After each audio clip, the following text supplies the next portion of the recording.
जैसा कि नाम है, आप तक पहुंचाएंगे सही और सटीक खबर। जनता की सुननी है और सरकार को सुनानी है।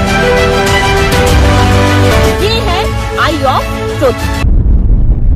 नमस्कार दोस्तों, आप देख रहे हैं आई ऑफ ट्रुथ और मैं हूं आपके साथ अनु जैन रहोदगी। मुजफ्फरनगर के एक साधारण से परिवार की एक महिला को जब राम मंदिर उद्घाटन समारोह का निमंत्रण मिलता है तो उसकी आश्चर्य का ठिकाना नहीं रहता कि ऐसा कैसे हो गया, क्या ये कुछ चमत्कार हो गया है। लेकिन थोड़े समय बाद समझ में आ जाता है कि ये निमंत्रण उसे क्यों मिला है। जी हां, कार सेवक रहे थे उनके पिताजी संजय कुमार सिंह और 1990 में जो कार सेवकों पर गोलियां चलाई गई थी बर्बरतापूर्ण, उसमें उनकी मृत्यु हो गई थी और अभी तक ये बात गुमनामी में ही थी। कोई इस बारे में ज्यादा नहीं जानता था कि इस घर से एक व्यक्ति ने राम मंदिर के कारण अपनी जान गंवा दी। लेकिन जैसे ही ये निमंत्रण इस परिवार को मिला, आसपास के मोहल्ले में ये बात पूरी तरह से एक तरह से कहते हैं कि फैल गई कि इस घर में एक ऐसा परिवार रहता है जिनके पिता ने, इस महिला के पिता ने राम मंदिर के दौरान अपनी जान दी थी। कार सेवक, आप में से बहुत कम लोग होंगे जो जानते होंगे 1990 में क्या हुआ था। और इसके पीछे कारण है। कारण ये है कि 30 से 40 साल के लोग जो अब तक पहुंच चुके हैं, उनमें से बहुत से इस एज ग्रुप में जो आते हैं वो तो उस समय पैदा ही नहीं हुए होंगे, और जो पैदा हुए होंगे वो छोटे होंगे, स्कूल में पढ़ रहे होंगे और कॉलेज में भी जा रहे होंगे, तो इतना उन्हें पता नहीं होगा कि उस समय क्या हुआ होगा, क्या हुआ था। बाबरी मस्जिद को जब गिराया गया, ढांचा तोड़ा गया और कार सेवकों ने जब एक मूवमेंट करा तो उन पर कितनी बर्बरतापूर्ण मुलायम सिंह यादव की सरकार ने गोलियां बरसाई थी। ये आप और हम बहुत कम लोग इस बारे में जानते होंगे, क्योंकि उस समय रीजन क्या था, ना सोशल मीडिया था, ना जो चैनल आपके सामने चल रहे हैं वो थे कि फुटेज फटाफट आ गई और टीवी पे चल गई। उस समय सिर्फ प्रिंट मीडिया हुआ करता था, बहुत बाद में ये सब चीजें आई हैं। तो प्रिंट मीडिया हुआ करता था और स्कूल और कॉलेज के बच्चे, जैसा कि सब अभी भी है, कि ज्यादा दिलचस्पी नहीं रहती है, उनको घटनाओं का पता रहता है क्योंकि टीवी सामने चलता रहता है, वो फुटेज देखते हैं। लेकिन पहले ऐसा नहीं था, प्रिंट में खबरें छपती थी और किसी को कुछ पता ही नहीं रहता था। और जाहिर सी बात है दोस्तों, बहुत से ऐसे लोग, जैसे हमने बताया 30 से 40 साल के ऐसे होंगे जिनको अब जाकर पता चल रहा होगा कि कितने लोग राम मंदिर आंदोलन में कार सेवक थे, वो मारे गए थे क्योंकि मुलायम सिंह यादव ने आदेश दे दिया था कि उन पर गोलियां चलाई जाए। ऑफिशियली जो रिकॉर्ड है मरने वालों का, ऑफिशियली रिकॉर्ड की बात कर रहे हैं, वो 17 से 28 बताया जाता है। उसमें भी जो है कंट्रोवर्सी है कि कितने, लेकिन अनऑफिशियली बीजेपी का कहना है कि 56 लोग मारे गए थे कार सेवक जिन पर गोलियां चली थी और सिर पर पॉइंट ब्लैंक पर उनको कई लोगों को गोली मार दी गई थी, जिससे उनकी ऑन द स्पॉट डेथ हो गई थी। तो मुजफ्फरनगर का ये परिवार उसी कार सेवक का परिवार है जिसको बाकायदा निमंत्रण दिया गया है। और जैसा कि हम बता दें कि कलकत्ता में कोठारी ब्रदर्स का नाम भी इस समय बार बार लिया जा रहा है। दो भाई थे, आप सोचिए 22 और 23 साल के दो भाई थे, बड़े शौक से अयोध्या राम मंदिर मूवमेंट में पार्टिसिपेट करने जाते हैं और घर आती है, उनकी डेड बॉडीज घर में आती है क्योंकि पता चलता है कि पुलिस ने उन पर गोलियां बरसाई और उनकी मृत्यु हो गई।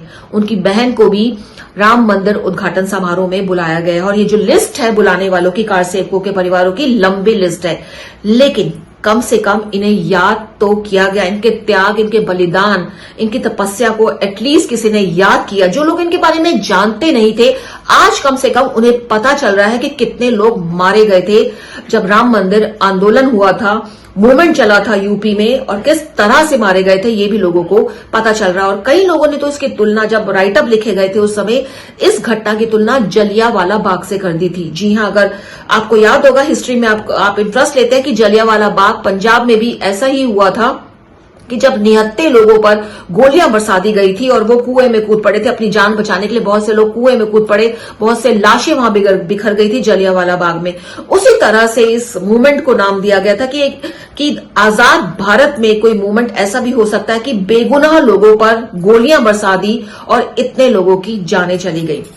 और अब इसके बाद अगर हम बात करें गोधरा कांड की, दोस्तों आप में से बहुत से लोग, चाहे छोटे भी होंगे लेकिन आप बड़े होते होते आप में से बहुत लोगों को पता होगा कि गोधरा कांड के बाद क्या हुआ। गुजरात में दंगे हुए, हिंदू मुसलमान में दंगे हुए, बहुत से मुसलमान मारे गए और खूब इसकी चर्चा होती है। विपक्षी पार्टी मोदी सरकार को जमकर इस पर कोसती है। लेकिन क्या आप में से ये बहुत कम लोग ये जानते होंगे कि गोधरा कांड क्यों हुआ था? आप में से कम लोग ये जानते होंगे कि 59 लोगों को 59 लोगों को जिंदा ट्रेन में जला दिया गया था। ट्रेन के अंदर सफर कर रहे थे, शताब्दी ट्रेन के अंदर थे। गोधरा स्टेशन के पास जब पहुंची तो उनको जला दिया गया, निकलने का मौका नहीं मिला। और इसमें 27 महिलाएं और 10 बच्चे शामिल थे और ज्यादातर इसमें वही लोग थे, कार सेवक थे, जो अयोध्या से वापस लौट रहे थे। अयोध्या में एक पूजा पाठ चल रहा था, 100 दिन का एक पूजा पाठ था, विश्व हिंदू परिषद ने उसका आयोजन किया था।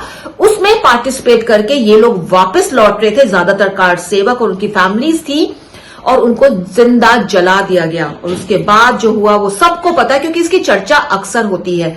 तो कार सेवका को ये जो बलिदान है, राम मंदिर से जुड़ा जो ये बलिदान है, इसके बारे में कोई चर्चा नहीं करता है। और आज हमको लगा कि कम से कम राम मंदिर बन रहा है, बहुत अच्छी बात है, लेकिन इस मंदिर के बनने के साथ साथ कम से कम उन भूले बिसरे लोगों को याद तो किया गया, जिनकी मेहनत, जिनका खून इस राम मंदिर के जो बन रहा है उसके पीछे है। क्योंकि इन्होंने सिर पर गोलियां खाई हैं लोगों ने, बहुत से लोग मारे गए। घायल कितने हुए इसको तो अंदाजा ही नहीं है, गिनती नहीं है कि उस मूवमेंट के दौरान 1990 में घायल कितने लोग हुए थे, इसका कोई अंदाजा नहीं है। लेकिन हाँ, मरने वालों की संख्या जो बीजेपी बताती है वो 56 बताती है, जो ऑफिशियल है कहीं 17 लिखा हुआ है, कहीं 28 लिखा हुआ है।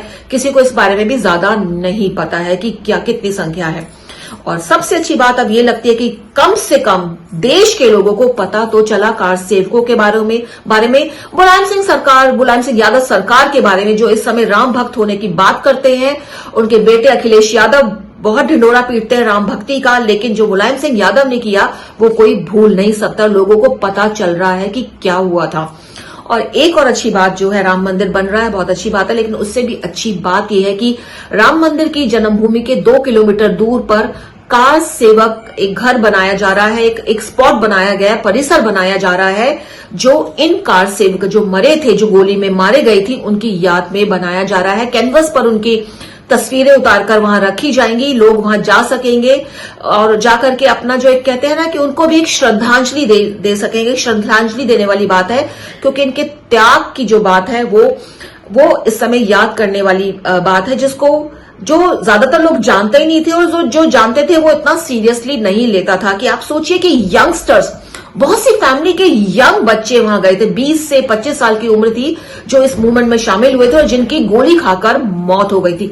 सारे के सारे लगभग यंग ब्लड था, मतलब अपनी फैमिली में बहुत ऐसे थे जो कमाने वाले थे।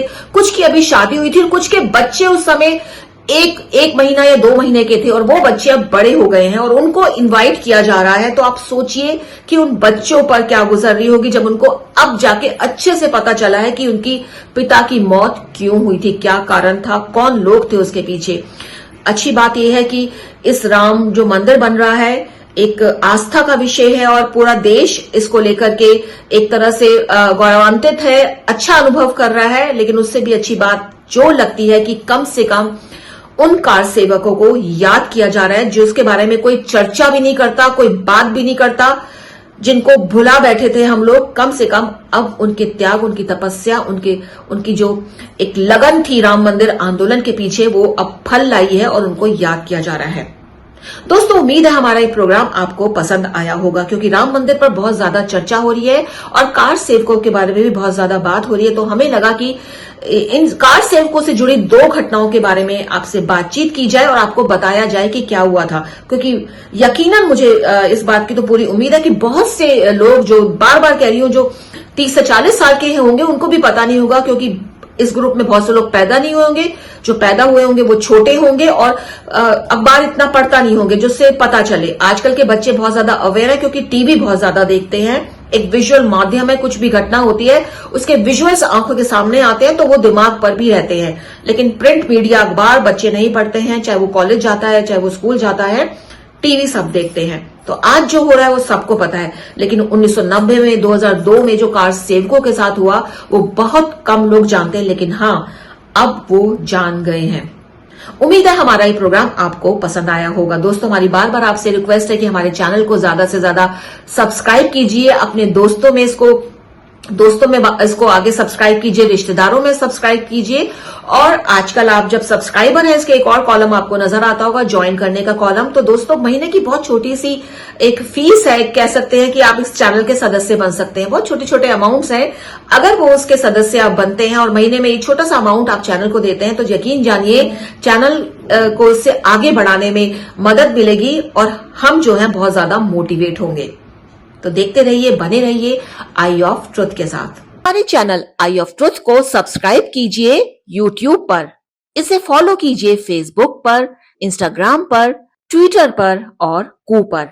हमारे चैनल के बारे में फीडबैक देने के लिए हमें मेल कीजिए ioftruth.6@gmail.com पर।